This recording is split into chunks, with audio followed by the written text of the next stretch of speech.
अस्सलाम वालेकुम स्टूडेंट्स, उम्मीद है आप तमाम लोग खैरियत से होंगे। मेरा नाम मोहम्मद उमर खान है और आप देख रहे हैं दी लॉ चैनल। इस चैनल पर गुफ्तगू करते हैं हम लॉ, लैट, लॉ गैट और LLB 4 ईयर्स के हवाले से। तो अगर आप नए कैंडिडेट हैं, नए स्टूडेंट हैं, इस चैनल पर पहली बार तशरीफ ला रहे हैं तो इस चैनल को जरूर सब्सक्राइब कर लीजिए ताकि इस तरह की मजीद अपडेटेड और लेटेस्ट वीडियोज़ हम आप तमाम कैंडिडेट्स की खदमत में बर वक्त शेयर कर सकें।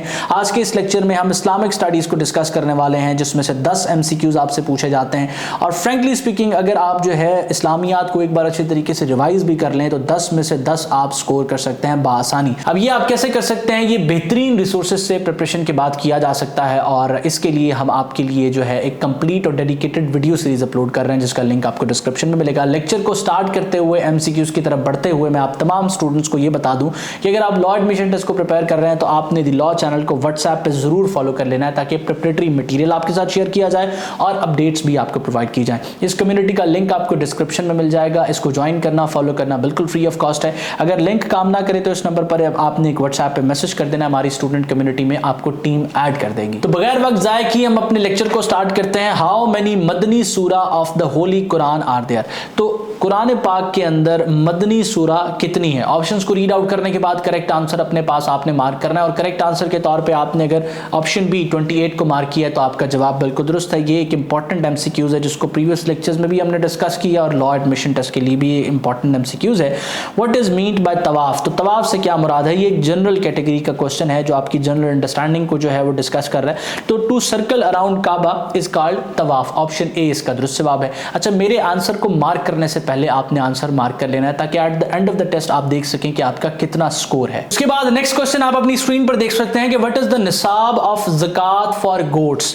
तो अब आपने देखा कि हमने डिस्कस किया कि गोल्ड पर निसाब कितना है, हमने देखा सिल्वर पर कितना है। इससे मुराद क्या है कि मिनिमम क्वांटिटी आपके पास कितनी हो तो उसके ऊपर ज़कात आपके लिए वाजिब हो जाएगी। तो अब गोट्स अगर आपके पास हैं तो मिनिमम क्वांटिटी इसकी कितनी है? 40 गोट्स आपके पास हैं तो आपके पास आपके ऊपर ज़कात जो है वो फर्ज हो जाएगी। ये निसाब है ज़कात का। उसके बाद ऑपोजिट ऑफ तौहीद इज। अब ये क्वेश्चन लॉ एडमिशन टेस्ट में पूछा गया है। ये एक जनरल कैटेगरी का क्वेश्चन है जो जनरल अंडरस्टैंडिंग आपकी जज कर रहा है कि तौहीद जो है जिसको हम वहदानियत कहते हैं इसका ऑपोजिट क्या है? तो इसका ऑपोजिट डेफिनेटली शिर्क है। ऑप्शन सी इसका दुरुस्त जवाब है। अब अगर आप एक ऐसे कैंडिडेट हैं जो लॉ एडमिशन टेस्ट को प्रिपेयर कर रहे हैं और चाहते हैं कि आपको इसी तरह के रेलेवेंट और टू द पॉइंट क्वेश्चंस जो है वो प्रोवाइड किए जाएं जिससे आप अपनी तैयारी करें, तो आप हमारा प्रिपरेटरी बैच ज्वाइन कर सकते हैं जिसमें कॉम्प्रिहेंसिव तरीके से हम आपको प्रिपेयर करवाते हैं, जिसमें आपको लेक्चर्स प्रोवाइड करते हैं, आपको जो है वो डिजिटल टेस्ट देते हैं, आपके कॉम्प्रिहेंसिव नोट्स के थ्रू आपके जो है वो कंसेप्ट क्लियर करवाते हैं और आपको टीचर प्रोवाइड करते हैं जो व्हाट्सएप पे आपके साथ इन टच होता है, जो आपको पर्सनल फीडबैक प्रोवाइड करता है। अगर आप इस कोर्स को ज्वाइन करना चाहते हैं या इसके बारे में मजीद डिटेल्स लेना चाहते हैं, हमारी टीम के साथ आप इन टच आ सकते हैं। व्हाट्सएप नंबर आपके साथ शेयर्ड है।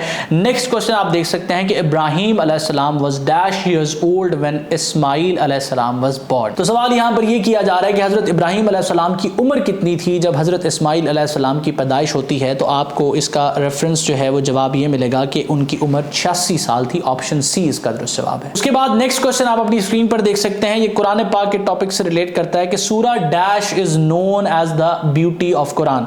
तो ऑप्शंस को रीड आउट करने के बाद अगर आपने करेक्ट आंसर के तौर पे सूरा रहमान ऑप्शन बी को सिलेक्ट किया है तो आपका जवाब बिल्कुल दुरुस्त है। उसके बाद नेक्स्ट क्वेश्चन आप अपनी स्क्रीन पर देख सकते हैं कि हजरत डैश एडेड सेकंड अजान फॉर फ्राइडे प्रेयर्स।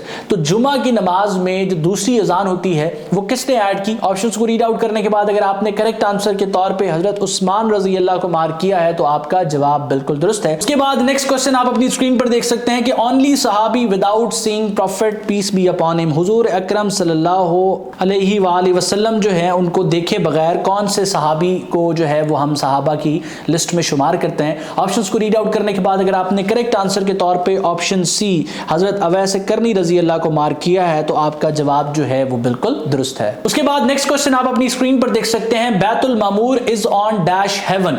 ऑप्शंस को रीड आउट करने के बाद अगर आपने करेक्ट आंसर के तौर पे ऑप्शन डी 7th को मार्क किया है तो आपका जवाब बिल्कुल दुरुस्त है। उसके बाद नेक्स्ट क्वेश्चन आप देख सकते हैं कि prophet Mohammad peace be upon him recited dash at the conquest of मक्का।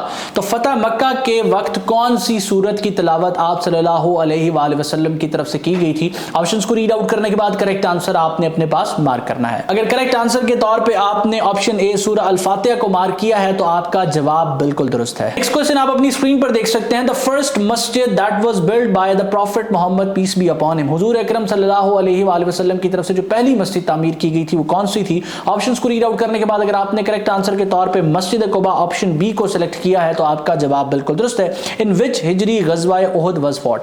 अब मैंने आपको बताया कि गज़वात से रिलेटेड भी क्वेश्चन पूछे जाते हैं, तो गज़वाए उहद के हवाले से पूछा जा रहा है कि कब ये लड़ी गई थी। ऑप्शंस को रीड आउट करने के बाद करेक्ट आंसर अपने पास आपने मार्क करना है और करेक्ट आंसर के तौर पे अगर आपने 3 हिजरी ऑप्शन डी को मार्क किया है तो आपका जवाब बिल्कुल दुरुस्त है। नेक्स्ट आप क्वेश्चन देख सकते हैं कि हु इज नोन एज आदम सानी। अब अगेन ये टाइटल आ गया जो किसी प्रॉफिट से रिलेट कर रहा है, तो अब आपने करेक्ट आंसर अपने पास मार्क करना है कि आदम सानी जो है वो किसको कहा जाता है। ऑप्शंस को रीड आउट करने के बाद अगर आपने करेक्ट आंसर के तौर पे हजरत नूह अलैहि सलाम को मार्क किया है तो आपका जवाब बिल्कुल दुरुस्त है। द फर्स्ट मस्जिद on the surface of earth. अब 2 डिफरेंट क्वेश्चंस हैं। पहली के हुजूर अकरम सल्लल्लाहु अलैहि वसल्लम ने कौन सी मस्जिद सबसे पहले तामीर करवाई और सबसे पहली मस्जिद सरफेस ऑफ द अर्थ पे कौन सी है। ऑप्शंस को रीड आउट करने के बाद आपने करेक्ट आंसर को अपने पास मार्क करना है। ऑप्शंस को रीड आउट करने के बाद अगर आपने करेक्ट आंसर के तौर पे मस्जिदुल हराम ऑप्शन ए को सिलेक्ट किया है तो आपका जवाब बिल्कुल दुरुस्त है। नेक्स्ट क्वेश्चन आप अपनी स्क्रीन पर देख सकते हैं कि what is the financial compensation given in case of murder called in Islamic law. तो इस्लामिक लॉ में जो कत्ल के एवज जो फाइनेंशियल कंपनसेशन दी जाती है उसको हम क्या कहते हैं। ऑप्शंस को रीड आउट करने के बाद अगर आपने करेक्ट आंसर के तौर पे ऑप्शन बी ब्लड मनी दियत को मार्क किया है तो आपका जवाब बिल्कुल दुरुस्त है। Which prayer are performed for rain. तो बारिश के लिए कौन सी नमाज अदा की जाती है। ऑप्शंस को रीड आउट करने के बाद करेक्ट आंसर अपने पास आपने मार्क करना है और करेक्ट आंसर के तौर पे नमाज इस्तिस्का को मार्क किया है आपने अगर ऑप्शन सी तो आपका जवाब बिल्कुल दुरुस्त है। नेक्स्ट क्वेश्चन आप अपनी स्क्रीन पर देख सकते हैं जो लॉ एडमिशन टेस्ट में अक्सर आपसे पूछा गया है और वो क्वेश्चन ये है कि what type of prayer is नमाज जनाजा। तो नमाज जनाजा बेसिकली एक फर्ज कफाया है। ऑप्शन सी इसका दुरुस्त जवाब है। उसके बाद नेक्स्ट क्वेश्चन आप अपनी स्क्रीन पर देख सकते हैं द वर्ड खातमुन नबिय्यीन इज फाउंड इन सूरा ऑफ डैश होली कुरान। तो खातमुन नबिय्यीन का जो लफ्ज है वो कौन सी सूरा में पाया जाता है। ऑप्शंस को रीड आउट करने के बाद करेक्ट आंसर के तौर पे अगर आपने ऑप्शन ए सूरा अहज़ाब को मार्क किया है तो आपका जवाब बिल्कुल दुरुस्त है। आप सल्लल्लाहु अलैहि वसल्लम जो है वो खत्म नबूवत उन पर ख़त्म होती है। आप सल्लल्लाहु अलैहि वसल्लम के बाद कोई नबी इस दुनिया में नहीं आएगा। ये अल्फाज आपको जो है वो सूरा अहज़ाब में मिलते हैं। ऑप्शन ए जो है वो इसका दुरुस्त जवाब है। नेक्स्ट क्वेश्चन आप अपनी स्क्रीन पर देख सकते हैं कि who declared Nile river as सैयदुल अनहार। तो सैयदुल अनहार के तौर पे नाइल रिवर को किसने डिक्लेयर किया था। ऑप्शंस को रीड आउट करने के बाद अगर आपने करेक्ट आंसर के तौर पे हजरत उमर रजी अल्लाह को मार्क किया है तो आपका जवाब बिल्कुल दुरुस्त है। उसके बाद नेक्स्ट क्वेश्चन आप अपनी स्क्रीन पर देख सकते हैं कि उशर जो है वो क्या है। यहां पर ऑप्शंस को अगर आप रीड आउट करें तो सबसे relevant option C 1/10 of agricultural produce जो है वो बेसिकली उशर है आपका। उसके बाद नेक्स्ट क्वेश्चन आप अपनी स्क्रीन पर देख सकते हैं कि according to Islamic law the share of wife in the property is.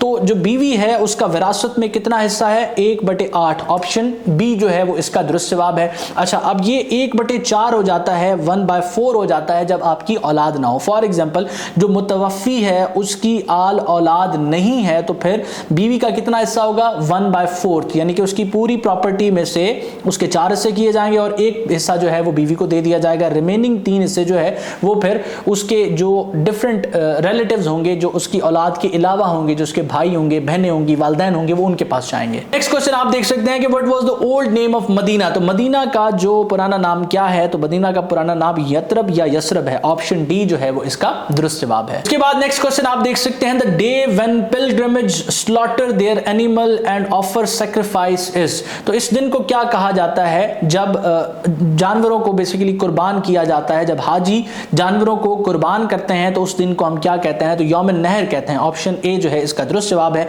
How many versus were revealed in the first वही। ये एक ऐसा एमसीक्यूज है जिसको प्रीवियस लेक्चर्स में भी हमने डिस्कस किया प्लस ये इंपॉर्टेंट भी है। तो 5 जो है वो आयात नाजिल हुई थी जब पहली वही आई थी। नेक्स्ट क्वेश्चन आप देख सकते हैं कि शिर्क जो है वो इसका क्या मतलब है, इसका कोर मीनिंग क्या है। तो शिर्क का सिंपल मीनिंग है कि एसोसिएटिंग पार्टनर्स विद अल्लाह। तो अल्लाह के साथ जब किसी और को शरीक किया जाता है तो ये तौहीद की नफी है, इसको हम शिर्क कहते हैं। तो मैं उम्मीद करता हूँ ये लेक्चर आपके लिए हेल्पफुल रहे। अगर आप अपनी प्रिपरेशन में किसी ऐसी रिसोर्स पर रिलाई करना चाहते हैं जो आपको तैयारी में असिस्ट करे तो आप एलिमेंट्स ऑफ लैट पर रिलाई कर सकते हैं जिसका 12वां एडिशन मार्केट में मौजूद है। उसका पोस्टर आप अपनी स्क्रीन पर देख सकते हैं। ये किसी भी शॉप को आप पोस्टर दिखाएंगे तो एलिमेंट्स ऑफ लैट का 12वां एडिशन बआसानी मिल जाएगा और इन केस आपको स्टोर से नहीं मिलता तो इसको ऑनलाइन ऑर्डर किया जा सकता है। सिंपली इस नंबर पर आप व्हाट्सएप मैसेज करेंगे, हमारी टीम आपको इस किताब की डिटेल्स और ऑर्डर करने का प्रोसेस बता देगी। मैं उम्मीद करता हूँ ये लेक्चर आपके लिए हेल्पफुल रहा। अपना बहुत सारा ख्याल रखिएगा। दुआ मुझे मेरी टीम को जरूर याद रखिएगा। अल्लाह हाफिज़।